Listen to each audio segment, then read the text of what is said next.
So the question of leadership, but that was pushed on me over and over, and people were pressuring over a period of time.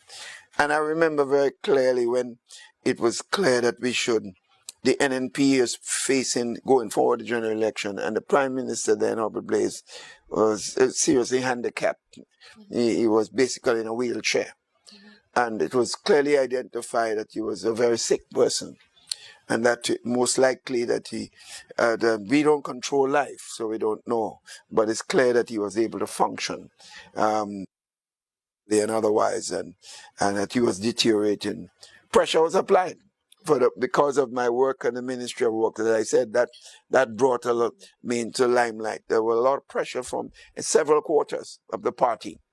And so I remember when I realized the pressure was becoming enormous, I called a meeting with Ben Jones, who was Mr. Blaze's deputy, because they were together over a period of time, and told him that I was getting a lot of pressure from people to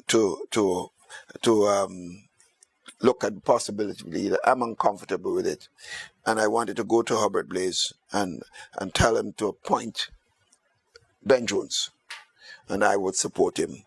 And he said, well, you try your luck. So I asked Mr. Blaze for the meeting, and myself, Ben Jones, and Albert Blaze met at his office at the Botanical Gardens, and I approached him. And I think, fortunate for us, we had the results of a serious scientific survey, because the NDP was now NDC, because George Bruzan left and formed the party. And I remember Mr. Blaze was going to be beaten badly in Carriacou by Nicholas Braffett from the survey, and NDC would not win the election, but we were facing a situation where there might have to be a coalition government without Blaze there, because he couldn't win his seat. And I remember I approached Mr. Blaze and I told him to make Ben Jones a leader. And the only question he asked me, what do I want? He asked me, what do you want? I said, well, I'll just support him. And so when I left his office, and I went to Ben Jones' office, I said, you know this man. No, he did say at the end, I heard you and I'll get back to you. Something like that. He didn't agree with me that Ben Jones should be leader at that time. But he didn't say no, he didn't say yes. So I went back to the office and said, Ben, you know Blaze better than I do. What do you think his answer will be? And Ben Jones told me that Blaze ain't going away. He was very clear. He didn't have any but about it. No but.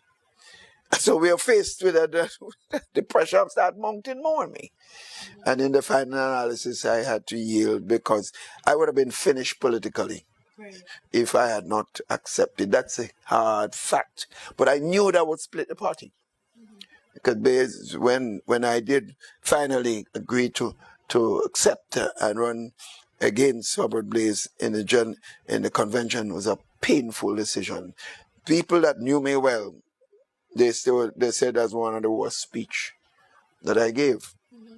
Because when you are speaking, Amanda, and you are not comfortable, you never sound good. But people felt that they wanted. So I finally I won the leadership, and Mr. Blaze subsequently fired me from the cabinet, which is what I expected. Okay, I did tell him while I became leader, I have no pretension that I technically, it would be said that if a party leadership change while the government is in office, the new leader should become the prime minister. That's how the system normally works. But I wanted no consideration at all. And I told Mr. Blaze that I would continue to support him as prime minister until the general elections. But subsequently, he was being pushed by a number of people, and he fired me from the cabinet at the time. And it was kind of tough at the time, because I'd loved the job and the service I was giving to people, but I accepted the fact. And I never had any pretension of anger against Mr. Blaze. I understand what he was doing. I didn't like the fact that he formed a new party and kept it so-called party in government. To me, when a party wins an election, the only time the party should be out of government is when that party is a new election is called. And so what Mr. Blaze do, definitely unconstitutional, if contested. But he had the support of the opposition, Brazan and NDC, who loved the split with the new national party, and because they saw me as a challenge, really. And therefore we got beaten badly in the general elections, and we won only 2 seats. And the TNP, Mr. Blaze form, got only 2 seats too. And Gary got 4, and the NDC got 7. Subsequently, 2 of Gary persons went over to NDC, and Ben Jones went to NDC. One of NDC and Ben Jones, Gary's went to NDC, and Ben Jones and the TNP went with he and Alan Walker that won the seat for TNP went, and so NDC had 10 persons in government, and we ended up in opposition with 2 seats. At the time. So the history of that period, unfortunately, is not known. There's a lot of misinformation about that period. Those who has a problem with Keith Mitchell, the person would want to twist it for their own, but they won't give it real facts.